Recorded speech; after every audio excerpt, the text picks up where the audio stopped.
I've joked over the years that in some ways, Patrick Mahomes has ruined watching football for a lot of us because we're just used to difficult things being made to look very easy and things that are almost impossible for any other quarterback. He just goes out there and does really, really well. Thanks for listening to KC Sports Network, proudly presented by Emprise Bank. If you're thinking about starting a business or know someone who is, check out Emprise Bank's SBA loans. It's always good to know your options, and they can be your partner in possible. What's going on, Chiefs Kingdom? Welcome to 10 Things, presented by our friends over at Mission Taco Joint. I'm BJ Kissel, and about Mission Taco Joint, they've got several locations around Kansas City, so when you're feeling tacos, call them Mission Taco Joint. We've got good food, great people. We've actually partnered with them on the KCSN Foundation side of things with our Feed It Forward program, where we go out with Jacob and his crew from Mission Taco Joint. We go down to Hope Faith Ministries, the homeless shelter down there off Admiral in downtown Kansas City, and we serve tacos and meals for a couple hours to the folks in Kansas City who need it the most. And it's one of my favorite things that we do each month, just because we've been able to build this platform with a lot of phenomenal people who support and listen to what we're doing, and they support the different initiatives that our foundation has going on. And that's an easy one. You got nothing else you got to do, but when you're feeling tacos, call them Mission Taco Joint. If you want to tell them that you appreciate what they're doing with the KCSN Foundation and Feed It Forward, that would be fantastic. But great folks over there, and can't wait to get back out there and do that once a month. It's always a very humbling experience, to be completely honest with you, but always necessary, and it's good for my soul to be straight with you. So appreciate everybody tuning into this episode. I'm actually recording this Sunday afternoon, and it's going to be 10 takes regarding the Chiefs' first preseason game there over the Jacksonville Jaguars. As we get into this, if you've listened to the show before, you know the offseason, it's kind of built around tentpole events. Something happens, here 10 things you need to know about it. Here are 10 storylines going into the season. A little bit easier as we get into the game. Here are 10 takeaways, 10 observations, 10 things that stood out from the Chiefs' previous game. So this season, I'll be rocking the show solo. Maybe every once in a while I'll throw in a guest. But again, the main point of this show going forward, superlatives, records that are broken, key stats from places like Next Gen Stats or Pro Football Focus. Try to give you more information than it is necessarily my opinion. This show specifically, because we're getting things going in the preseason, we don't have 10 hot takes from that Chiefs preseason game, but I do have 10 things that I think are kind of the storylines coming out of it, things that I took away as I was watching the game. I was actually sitting at Yard House, the bar up by Legends, or in the Legends. My kids were over at Great Wolf Lodge swimming, and I snuck off to go watch a little bit of the game, take some notes. So I was sitting there at the bar by myself, watching the game. There were actually quite a few people there. It was pretty crowded.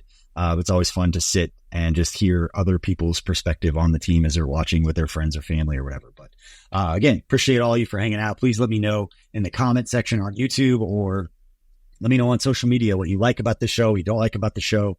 We always try to take constructive criticism or compliments or whatever it is and put it into what we do here at KC Sports Network. And we've got plenty of shows. The KC Live guys, we'll break it down. The Only Weird Game guys, that football show. We've got Haley doing her thing. We'll have plenty of content getting you ready for the next preseason game and kind of march towards this roster cutdown date of 53 players, which is always going to be trickier. The better you get, the more difficult these decisions become, which actually makes the dialogue and all the kind of conjecture of us talking about it a little bit more fun as we get closer to it. So let's get started with the 10 things. The first one is kind of setting the stage for my perspective on how I watch preseason games. And I want to know how you guys watch preseason games. Let me know in the comments on YouTube. But for me, it's more watching individuals over the team. I don't really care how the team performs because everything's kind of vanilla. It's watered down. A lot of the key players aren't even playing. They're just trying to go out there, get back into the rhythm, go through the process of getting ready for a game, know what that looks like on a game day. We know what these guys can do. But it's the new guys. It's the storylines of the rookies, the new faces. How do those guys acclimate to the speed of the game? Guys coming back from injury, just to see them get back out there and kind of get some of that dust off. Because there's so much adrenaline on game day that it's hard to, as much as you want to try and emulate that during practice, you can't. And so preseason games are really important for the guys to just kind of understand how to channel that that energy. And guys play football, they felt that before, but even though it's a preseason game, NFL is just different. It's the highest level of football in the world. They want to go out there and play. And so for me, I'm watching kind of those individual storylines play out compared to what was the success of this entire team or this entire game. And so, but there were a handful of takeaways. The first one we'll get into as far as takeaways, Hollywood Brown, the injury. It's not what we wanted to see. Brown suffered a sternoclavicular joint dislocation. I'm sorry for anyone who understands how to pronounce that, but I did the best I could. With the joint dislocation, he was sent to a local hospital after the game or during the game to be checked out, and that's what Coach Reid told the media after the game. Andy Reid said he expects Brown to miss potentially some time. Again, Brown did spend the night in the hospital before he was released Sunday morning and cleared to fly back to Kansas City. Andy Reid did compare Hollywood Brown's injury to the same one that Tyreek Hill suffered back in 2019. It was also against the Jaguars, and Hill missed 4 games. That was during the season, so doesn't necessarily mean we expect Hollywood Brown to miss 4 games, but we are about a little less than 4 weeks away from the season. So maybe that opener on that Thursday night game against the Baltimore Ravens, Hollywood Brown's former team or one of his former teams, could be tough for him. But Andy Reid said, I think he'll miss some time. We'll just see where it's at. Now they're just going through it right now, and we'll know more later on. Very similar to any quote Andy Reid would give regarding any injury after a game, because they don't know how it's all going to play out. But it's not what you want to see from one of the biggest, if not the biggest piece for the Chiefs to add this offseason. It was great to see him get involved and get that 11-yard pass from Patrick Mahomes to get the game started. But as soon as he got tackled and go down, you can kind of see him favor it a little bit for anybody who's really paying attention. And then jogged off, never came back in the game. Just not surprised. The Chiefs said he was questionable to return and didn't, but that would be his only play of the night. It's great to see him catch the ball. Hopefully it's something that he can come back from sooner rather than later. So it's closer to maybe 3 or 4 weeks and he doesn't miss that first game. But the worst thing that you can see in preseason are injuries like that, especially to one of your biggest pickups of the offseason. So I don't expect him to practice a whole lot, if at all, before that next game, and it's going to be a questionable, and we will probably not know if Hollywood Brown is playing until that Tuesday before the Chiefs home opener, September 3rd, when they have to give official injury reports, I guess, throughout that week. So I guess it would start on Saturday, but something to monitor. Hopefully we get more information from Andy Reid, but again, it's not going to do Andy Reid or the Chiefs any favors to give Baltimore any kind of indication of whether or not there's a good chance he's going to play in that game.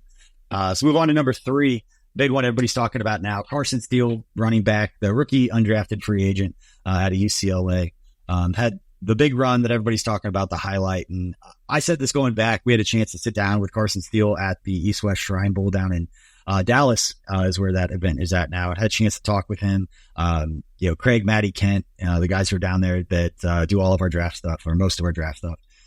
They liked him. We were talking down, and as soon as they signed him, we put the highlights out. They took off on YouTube. He's a fun dude to watch. If you go back and watch his highlights, it is not surprising that he's already a fan favorite. When the Chiefs signed him and we posted those highlights, I quote tweeted, said he will be a fan favorite during the preseason because of the style in which he runs, where he runs through people, he runs angry. Kyle Brandt's going to have a field day throughout preseason with Carson Steele because the style of running, the hair, the way he looks, and just the opportunities. He's going to get a chance to carry the football, and that means he's going to have opportunities to show what he can do. And if you've watched his highlights or saw him in college, either at UCLA or before that at Ball State, last year had just over 1,000, had about 860 yards rushing for UCLA, had almost a couple hundred yards receiving. So he had over 1,000 yards from scrimmage and 8 touchdowns in his 1 year at UCLA.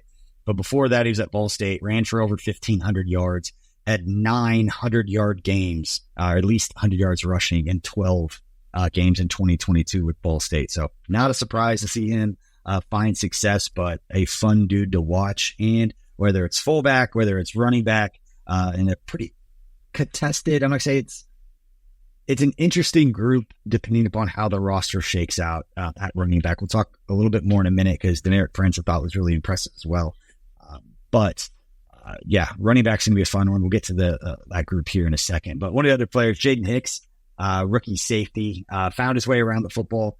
It was interesting because when I looked at the Pro Football Focus numbers, and you take PFF, everything's with a grain of salt. I think there are things that you can take away from their numbers, and you can use it as a tool, but it is not the end-all, be-all for reasons that everybody's explained for the past decade, with PFF not necessarily knowing exactly what they're taught. The people doing these grades aren't necessarily as understanding of what the Chiefs are trying to do as the Chiefs are. And that's been a storyline and a discussion talking point from PFFs from the very, very beginning. But it's still around. Teams use it. The Chiefs use PFF and some of their behind the scenes, really advanced stats that aren't public, we don't have access to. But it is always interesting to compare those to what your eyes tell you. Jaden Hicks was around the football, but he was graded 31st out of 33 defensive players for the Chiefs. The only guys he graded better than were Leo Chanel and Cole Christensen, who both had lower grades than Hicks in this game. But watching it live again, Hicks seemed to be around the ball, didn't seem intimidated by the moments. One of the things I love to watch with rookies, how much of them and it's very subjective, I get that. But how many of them look like they play slow or look like they're kind of seeing it lost in space?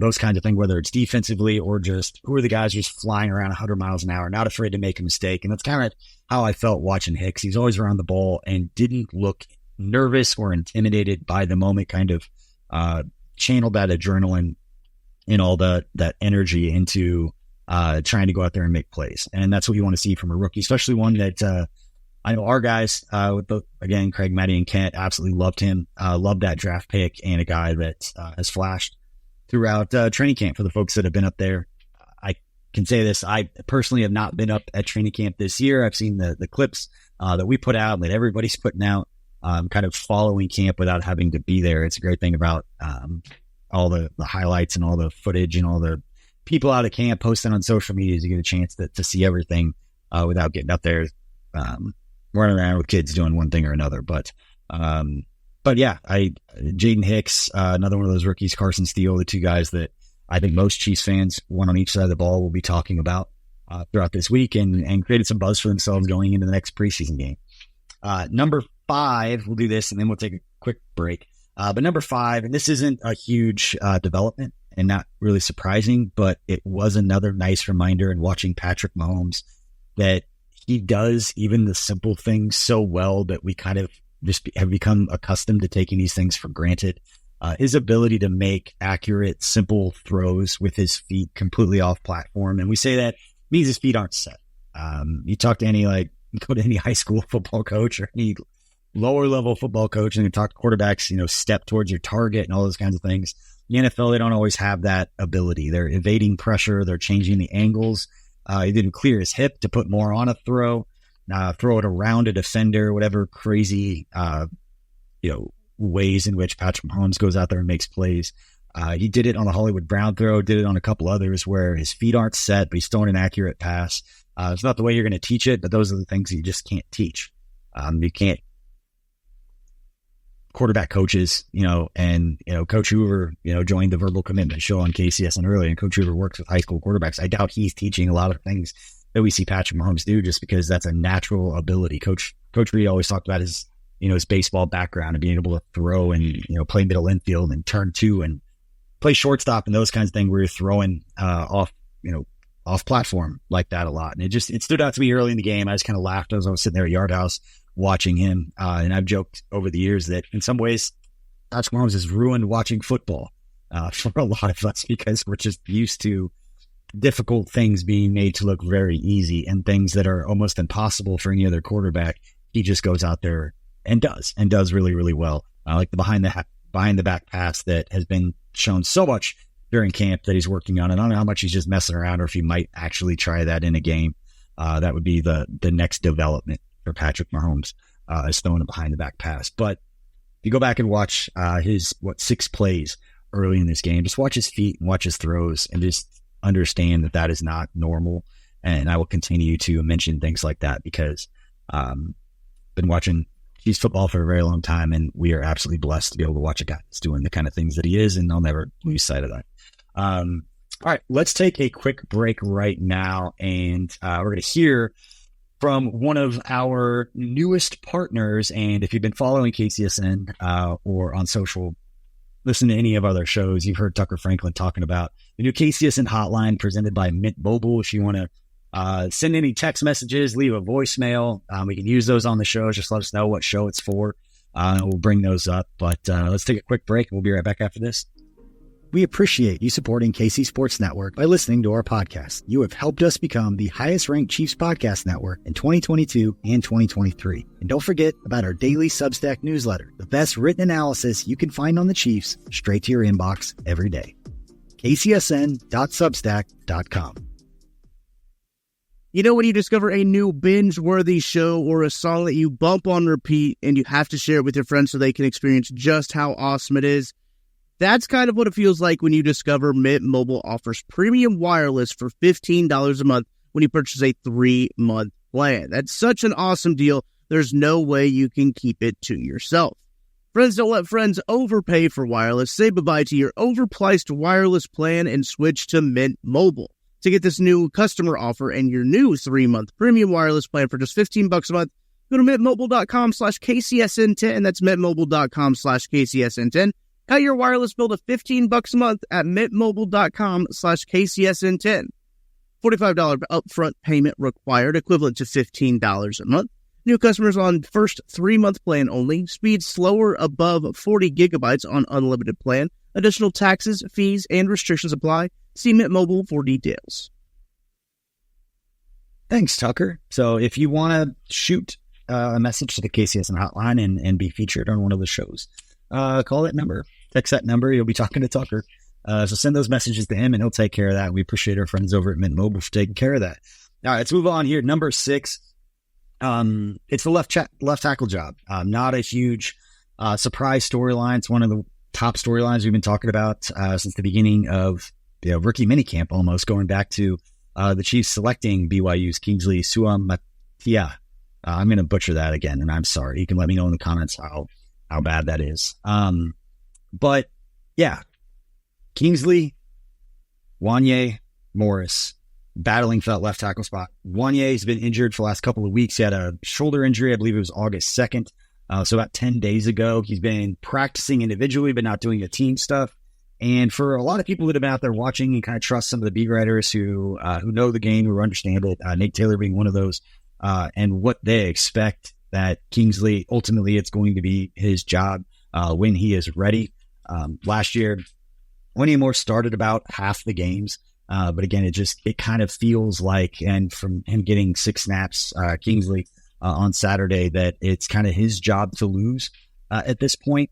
But either way, we're talking about 2 young players battling out to be the blindside protector for Patrick Mahomes and the Chiefs, going for history in the NFL and going for a three-peat that had never been done before. And so that putting a rookie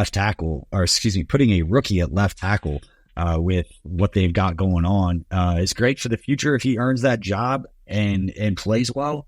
You look at the trajectory of where the Chiefs are at financially, and with this roster that Kingsley Suamataia, yeah, I'm going to keep butchering that. I'm sorry. Probably shaking your head as you're listening, but he's able to win that job and play well. That is going to be a feather in the cap for Brett Veach, another feather in the cap, and set this team up. But only 6 snaps, he only takes so much. But the fact that he did only play 6 snaps is a very good sign for a young player. Now, granted, talking out of both sides of my mouth, play devil's advocate. You already have one left tackle who had been battling for that job, who's banged up right now in Wanye Morris with that shoulder injury. You don't want to get another one banged up by having him play too much. So maybe you're reading a little bit too much into that because the guy he's competing with is also hurt. You don't want to be in a really bad spot if something happens to Kingsley during the preseason. But either way, it's still something to watch and a great sign for Brett Veach, and hopefully a great sign. Hopefully he means good things for how that position is handled and how well either one of those guys play, because that is going to be one of the keys for the Chiefs this season. Although, both sides of my mouth again, we've seen Patrick Mahomes be a top 2 quarterback in the NFL with tackles that struggle to give up the most pressures of any tackles in the league, and we've still seen him go out there. I remember talking with Trevor Sikkema from Pro Football Focus for an entire season about how crazy it is that there was not a quarterback who was more pressured in the league or among the most pressured quarterbacks in the league, but yet had the fewest amount of sacks because of his ability to evade, his athleticism to get around it, his instincts, his feel for the position, how to get around it. It's just a crazy combination, the crazy stat that I'll never forget that entire season, almost every week, talking to Trevor about that. So we go on to number 7 here and talk a little Isaiah Pacheco. Again, didn't play a whole lot, but his one long run, he had great blocks from Jawan Taylor and Creed Humphrey on that play. But the reason that I want to talk about that play is one of the knocks for people that really get into it. It's not saying he's not a great player. Some people just really like to dig into the details, and that's how they decide to fan. I've been doing this for 15 years on the Chiefs when they were really not very good to where now they're in the stretch of the best, dynasty in NFL history. That you like to pick things apart, and not to be negative, but just it's how you fan and you really like getting into stuff. And one of the things about Isaiah Pacheco, if there has been a knock on him, it's been vision, not necessarily seeing things, easy for us to say, but not necessarily seeing things the way that some of the other top running backs in the league do. And I think on that one play, the one long run, my takeaway was he showed great vision on that play. Maybe it's a sign of things to come. Maybe it's a development part of his game that's gotten better. That seems like an instinctual feel kind of thing, but also understanding your offensive line, how they block, how certain plays open up against certain defenses. Either way, don't want to overdo it in talking about one play, but because of what stood out and what was great on that play, matching something that we have talked about with him, and there not being a ton of examples with Pacheco in that game, it just stood out to me that, hey, it's exactly what we want to see from him. And as he develops his vision, the offense becomes that much more dynamic. We already know that he is an absolute energy giver. Love watching him. Love watching him play. Love watching him run. Loved all the memes during the Olympics of the gymnast and the vault running down, and then like people saying like Isaiah Pacheco taking off a handoff because of the way that they run. Maybe it's just me. I thought it was entertaining. All right, and let's move on. Talking about another running back that's got some juice. I mentioned earlier about Carson Steele and how well he played and kind of getting into the mix of, is he a fullback? Does he, Andy Reid going to go back to having a fullback, which he didn't have last year, but he had always had, whether it was Anthony Sherman, then it was Michael Burton. He's always had that guy, Carson Steele, and shout out Ryan Tracy from RGR Football because he seemed to be one of the first guys, and I hate the whole, like, I called it first, but Ryan was the first one I saw, like, he is much more than a fullback, and I heard other people talk about him as a fullback, and I would agree with Ryan. And the bits that I've seen, the highlights that I've seen, talking to Carson Steele, he could do a lot more than play fullback, and we saw it. Put the ball in his hands. He's got some juice. He can run away from people a little bit, and he's got some playmaking ability when you do get the ball in his hands. But one of the other guys who showed some juice and showed some playmaking ability was Deneric Prince. Ken Swanson's been talking about him a lot from what he's seen up at camp, and that it wouldn't surprise anybody for him to move into that kind of number 2 spot. And that's one of the storylines people have been talking about. People have been trying to bury Clyde Edwards-Helaire since he got drafted. Personally, I'm always going to root for Clyde. He's a great dude and has been there for some big games, and they obviously trust him. He knows where to be. He knows Pat's protection. He knows all the little things that don't necessarily show up on highlight films, but show up when you throw them out there, and you don't have to worry as a coach, is this guy going to do the right thing, or is he going to go the wrong way? And Mahomes gets laid out because he didn't know where to go. They don't seem to have those stresses or those issues with Clyde. But when it comes to watching a running back get the ball in his hands and accelerate up the field, Deneric Prince has some juice. I said it before. And this is talking about a running back position that is going to have turnover. Whether you love Pacheco is going to get banged up at some point. He's going to miss a little bit of time, whether it's in a game or whether it's over the course of a couple of weeks. It's just the nature of the running back position. And you need 2 or 3 guys active on game days to do it. So having Clyde, having Deneric Prince step up, and then having Carson Steele doing what he's doing as a rookie, at least so far, and being a guy that maybe sits on the practice squad and later in the season, if you need him to come up a little bit, you can. We have no idea. It's all relative when what we see in preseason as far as who they're going up against. It's not like Carson Steele's going up against the Jags starting defense, but doesn't take away from what he did. And as we go through the next 2 preseason games, expect Carson Steele to get some more opportunities, and even Deneric Prince to get some more opportunities. But again, can you put Deneric Prince, and that's who this is about, can you put him on the field and get some sort of playmaking ability? How do you highlight what he does very, very well? He's got good size. We've seen it before. He's been in the system long enough that you feel comfortable that he should know the offense at a certain level. He seems to be getting reps with some of the top, with the first team during camp. And again, people that are up there every day have been saying good things about him, and kind of one of those low-key guys to keep an eye on. Means nothing necessarily for Clyde because they trust him. He's been there. He's in a contract year. I think somebody can correct me on this. I don't have it in front of me. That it was almost like it would cost them more to cut Clyde than it would to keep him during a time at which Clyde's in his contract year. And as our old friend, Therese Baylor, I'll say contract year is undefeated. But again, when you're looking at what can this guy bring, Eric Prince looks like he could bring a little juice. So that is a great thing for the Chiefs offense. Another position group to pay attention to. All right, number 9, getting a little bit more of the negative stuff on the special teams. Not to be completely dismissive about it, because of all the talk, this is my feelings on it. Because of all the talk of the kickoffs and all the creative things that we can do, and Peter Schrager has kind of alluded to some of this, and that there is so much uncertainty and creativity going on behind the scenes with how special teams coaches and coordinators are going to handle this, that I'm not going to be overly alarmed about how a special teams unit performs something new, very vanilla and generic, and they're not going to show us a single thing. Now, I've always been in the camp. If you listen to anything I've said, learned over the years that not going to show anything. There's no benefit to showing anything. Yes, they need to get out there and learn the rules. McCole Hardman, actually a great learning experience, exactly when we need to learn not to do that to avoid the safety. And even the big kickoff that set up the Jags' first TD wasn't handled very well. And those are learning experiences. So more so, I guess, on the return side of things, I don't expect there to be anything super exciting unless just athleticism takes over.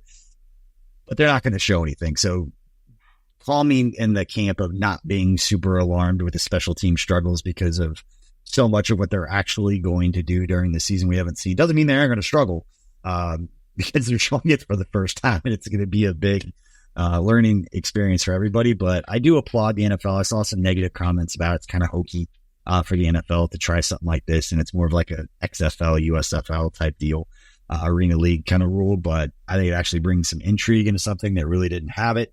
It's really going to suck when you lose a game and lose something important because of something like this, and then all fans are all going to hate it. But I'm not going to change my opinion on it down the road if it doesn't work out for us. But right now, it actually is pretty fun. But put me in the camp of not being concerned about the Chiefs' special teams as we go to the regular season. I do think the thing again with McCole was important for him to learn that. But again, I don't think they're going to be showing much of what they're actually going to do. And we've got a few more. I've got number 10. We talk about Justin Ross in the wide receiver position, share my thoughts on it with a few additional notes. We're going to take one last break. We'll be right back. We appreciate you supporting KC Sports Network by listening to our podcast. You have helped us become the highest ranked Chiefs podcast network in 2022 and 2023. And don't forget about our daily Substack newsletter, the best written analysis you can find on the Chiefs straight to your inbox every day. kcsn.substack.com. What's up, guys? Welcome back to 10 Things. I'm PJ Kissel. Appreciate you all for hanging out on this Monday. If that's when you're listening to it, I'm recording here Sunday afternoon. But yeah, number 10, as we kind of round this off, haven't spent a lot of time talking about the wide receiver position outside of the Hollywood Brown injury, which we hope is less than 4 weeks or just at 4 weeks. To where maybe he misses that first game against the Ravens, but don't want to push him back. He's obviously going to be a huge part of this going forward. But one of the guys who, according to a lot of Chiefs fans, was supposed to be a huge part of this going forward, who hasn't yet earned that spot, is Justin Ross. And saw, again, highlight reel play, doing exactly what we've seen him do for the past 3 years, is go up and moss somebody in a one-on-one situation. That's never been the knock for Justin Ross. And I get pretty passionate about this just because I've been involved. I have been guilty of this myself, putting too much on guys because of highlights that we see during OTAs or even college. That development, you need to see it in pads during training camp against real dudes in order to start making some of the proclamations that Chiefs fans and other Chiefs content creators had made about Justin Ross, again, before he had earned it. And it's not fair to the player. And that's where I come from and start to get annoyed that we have a tendency as a fan base to build these guys up and start saying like they're further along than they are. And it's this like hype that's not even real, that's created digitally from people on the outside and even people internally. They get a great clip, they put it up, and then all of a sudden expectations go crazy. And you have players that then feel like they're letting people down almost on the outside because they haven't lived up to the hype that wasn't even created by them. And so I'll get off my soapbox, but like that's what I see with Justin Ross, and we saw it with Louis Rees-Zammit as well as another guy that just this buzz was created about what he could be. It's a fun story. There's a lot of athleticism, a lot of ability, but it hasn't clicked, and it is hard. Breaking news. It's hard to play in the NFL. And you can't skip steps, and you can't blow past development and understanding the mental side of this game and where to be. And I have no idea what the answers are, but I can tell you if a player has all the physical ability in the world, he's not on the field as a receiver for the Chiefs, he doesn't know where to be yet consistently enough for them to trust to put him on the field.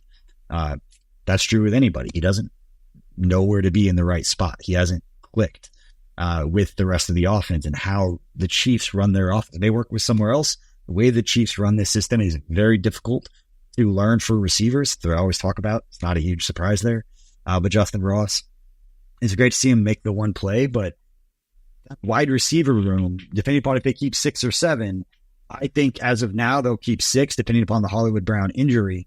And those 6 are Hollywood Brown, Rashee Rice, Xavier Worthy, Justin Watson, Mecole Hardman, and then I have Kadarius Toney being the 6th receiver. And a lot of people are probably going to be super annoyed, but my reasoning has never changed in that Kadarius Toney and like Justin Ross are not interchangeable with the way in which they're utilized by Andy Reid and within this offense. Mecole Hardman and Kadarius Toney are the two guys that can run 25% of Andy Reid's offense with the jet sweeps, the ghost action, all that stuff. You can't threaten that with Sky Moore. You can't threaten that with Justin Watson. They can try, but it doesn't have the same effect. And you hand that jet sweep off to a Mecole Hardman and Kadarius Toney, you've got to play. All of a sudden, you keep Justin Ross over Kadarius Toney. Mecole gets hurt. You just lost 25% of your playbook. And that's why you need that skill set. They've always had a guy with that skill set in there. It was Dexter McCluster, and then it was Tyreek Hill, and they've always had little fast guys to run that part of the offense, the bubble screens, all those quick little things. So those are the 6. And then you've got Sky Moore, Justin Ross, and Nico Remigio. If I say that one wrong too, I'm sorry. I think so many people have joked about his last name. I don't know how to say it correctly. But is Justin Ross going to earn a spot? Is he going to be that 7th guy? I think the next 2 weeks are going to be telling for that. And how many snaps is he getting with Patrick Mahomes and the top guys? He's been here for a few years now. He's had time to learn the offense well enough to go out there and get pieces of it and show some development. And going up and mossing a guy down the sideline is fantastic, but it doesn't show the development that has been holding him back. In my opinion, again, subjective, we don't know, but we've seen him do that. We know that he physically can go out and do that. It's the other stuff that we want to see him go out there and do to see the development and what I think has ultimately kept him off of the field. And so that's what I got for receivers. Again, be interesting to see how it all shakes out. Hollywood Brown injury may mean they got to keep 7 anyway. Maybe they keep Justin Ross, or they put him back on the practice squad. Same with Sky Moore and Nico, as well as a guy that's I know Matt Lane, Ken Slotson, and Craig, when he's on there, have talked about him quite a bit. But additional notes, last 2 things that just kind of stood out, little small things. It was great to see Brian Cook back out on the field after that ankle injury cost him the last maybe 6 regular season games and then the entire postseason with that severe ankle injury. It's great to see him get back out on the field and forget how important he was starting to be for the Chiefs defense. And when he was out there, how good he was starting to develop as a young player before that injury. So great to see Brian Cook back out on the field, getting some reps. And the other one, and I don't want to be super negative about this because he is a fan favorite. You can see Chiefs content creators have been doing all kinds of stuff about him because people in Europe watch on YouTube and they absolutely love Luis Rees-Zammit. So if you wonder why so many people are doing content on him, look at the performance of the videos and you'll wonder why a lot of Chiefs content creators are doing a lot of stuff on him because it performs well. Us included, because we want to talk about things that people want to hear about. But to me, he didn't look like an NFL player. He didn't look like a guy who's going to necessarily go help the Chiefs win right now. Could there be a special teams use? He's obviously his ability to kick and cover and catch a lot of the backfield and play the running back position. They're doing a lot of different things with him. But as far as a regular season game, it's the fourth quarter against the Chargers. Do I believe that Luis Rees-Zammit is going to be a guy on the field that's going to go out and make a play? No. I didn't see the agility in the open space, the change of direction. I know it can be super fast, but it doesn't matter if you can't get it going. We saw it on the screenplay. To really overanalyze one play, just blow it completely out of proportion. I just didn't see the get up and go juice that even you see with like Deneric Prince. I didn't see that with Luis Rees-Zammit. So great story. Again, another one of those guys similar to Justin Ross. I think Justin Ross was the guy last year that I was being told that, I wanted DeAndre Hopkins. I didn't think it was possible from trade, contract, all those different reasons. You let Tyree go, then bring somebody in and give him a bunch of money. I get it. But I have DeAndre Hopkins been one of my favorite players, but I was specifically told by multiple people that we didn't need DeAndre Hopkins because we had Justin Ross. We had a young player that was going to develop into that. That was last year, and I feel like Luis Rees-Zammit was kind of that guy this year that kind of got propped up by fans because of the story.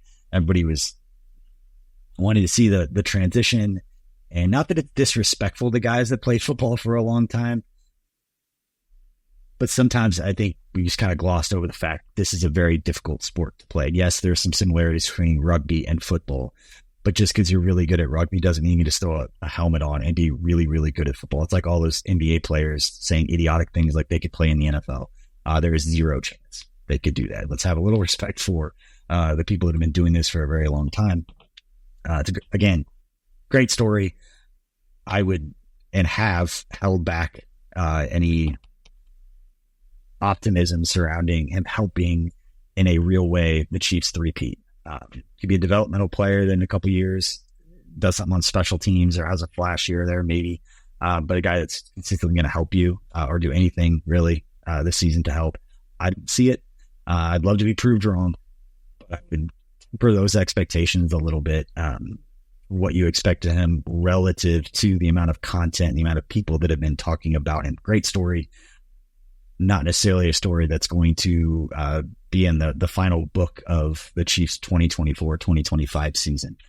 Maybe a footnote. Don't think there's going to be a chapter on that. But those are all things that stood out to me from the Chiefs' first preseason game. And my guy, Matt McMullen, getting in the pool. I had no sound. So can somebody in the comments please tell me, was that in the pool? What was going on with the pool situation? But I know how hot it was. And I want to... Dave Huffman works on the Chiefs preseason crew. I saw it put out on Facebook. He's one of the sideline camera operators. When I worked for the Chiefs and did preseason sideline games, Dave was the cameraman that always had to flag down whenever I did a hit. He ran over. Apparently overheated. He put it on Facebook. He overheated, ended up going to the hospital with heat exhaustion or some heat-related illness. He's okay now. But I just want to shout out him and anybody else behind the scenes in that heat. Talking about Matt being in a pool. I was thinking about his cameraman being super hot, not being in the pool. But shout out Dave and everyone behind the scenes that helps put that the production on for Chiefs fans to be able to watch. And it was on 38 the spot. Saw a lot of people talking about where they could find the game. But it's cool to give credit to the people behind the scenes, and glad to hear that Dave's doing okay. Seemed like Matt was doing okay getting in and out of the pool.